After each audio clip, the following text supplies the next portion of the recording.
Hi, y'all. I wanted to take a second to explain your project number 2 for trend forecasting. I'm going to share my screen here. We can go over it. All right. So project number 2 is worth 100 points. It'll be due on May 31st by 11:59. So you have quite a while, almost a month to complete this project. So keep that in mind. I'm giving you guys about 4 weeks to complete this. That means that I expect a really high level of information and the way that you put these things together. So you've had experience doing your project 1, you got the feedback from me. I really would hope that you would take that feedback and change the things that maybe you lost some points on and put that new effort into this project. So for project number 2, the goal is to create a non-apparel inspirational mood prediction presentation. You're going to find and select a non-fashion object. So non-fashion object can be like a car, an iPod, a record, a kitchen appliance, a piece of furniture, a building, okay, that you find well designed, whether that be the aesthetic of it, the way that it's inspirational, the mood that it gives you, the way it was created and formatted. So you're going to choose something that's non-fashion related that is a source of inspiration. From that non-fashion object, you will create a mood board based off of it, okay? So you can't use an animal, a person, a piece of clothing, or food. Those are the things that you can't use. But you can use a car, a vase, a clock, a tube of lipstick, skincare, a chair, coffee mug, a camper, an environment, a place you've traveled to. Okay, so any of those things are considered non-fashion. We're going to create a deck, okay, a creative deck or a PowerPoint with, I think it's 7 slides. Okay, so your first slide is going to be your cover page. Okay, this will have the name of your mood board. So you're going to title this story and you're also going to put your name on it, first and last name. Your second slide is going to be your mood board. This is going to be through the research of online blogs, Pinterest, designer websites, whatever you want, whatever source of inspiration that you use, you're going to use to create a mood board for this object. So your object that you've chosen, say you chose a 64 Mustang convertible, right? You're not going to place that object in the mood board. You're going to choose things that represent that object, okay? So very important that you don't place that object in the mood board and that you have at least 8 images, okay? So you're going to tell a story or create a mood on that non-fashion object with other items that inspire you or remind you of that object. Slide 3 is going to be the color palette. So create a color palette and name each color in your palette. Okay, so you're going to consider the name and name of the color, how it corresponds to the overall theme of your mood board and title. You can use paint chips from a hardware store or paint store. You can also use online images. I love using Pantone colors. I think that's the easiest for me personally. If there is a Pantone color number, please note that. For this color palette, you must have at least 4 swatches of color. Okay, so that's a minimum. If you want 6, you want 8, that's great, but you have to have at least 4 swatches of color. You also have to name those colors with exciting and interesting creative names. Okay, so if you put the color red and you just put red, you're going to lose points, right? Slide 4 is the story. So you're going to write a brief story to support your mood board and title. Paint a picture. Excuse me. You're going to paint a picture with your words to accompany your visual mood board.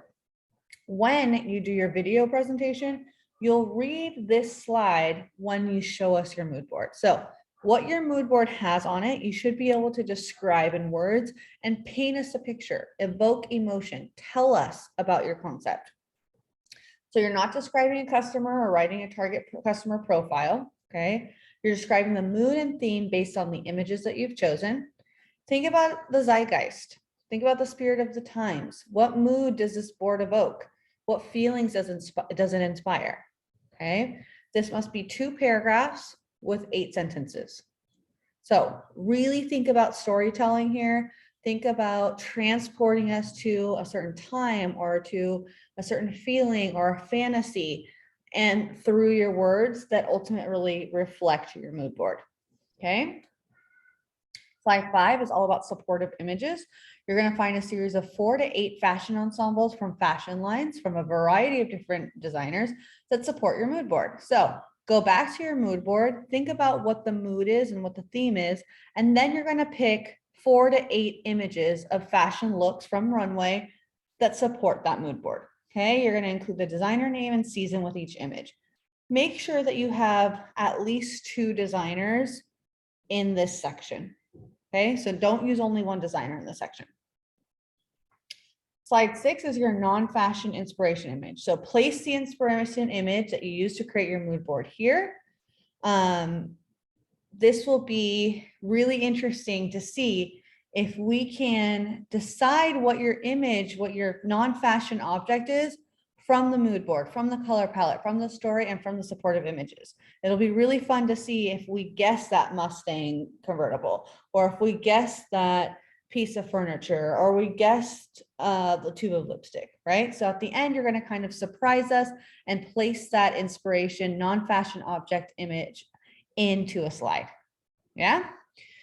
Slide 7 will be your bibliography. So you're going to list all the sources that you got your images and your information from. So if you use Vogue.com for your runway images, if you use Pinterest, if you use Google, put every single website that you grabbed information from, whether it be a picture or word information, on this bibliography page.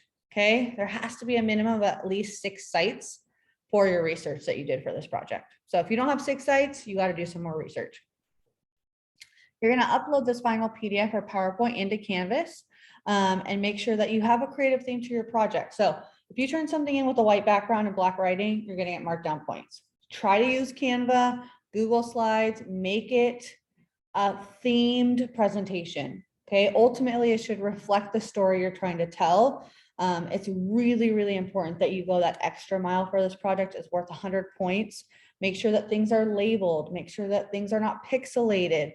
Make sure your mood board really goes above and beyond. There's textures layered, and it's exciting to look through.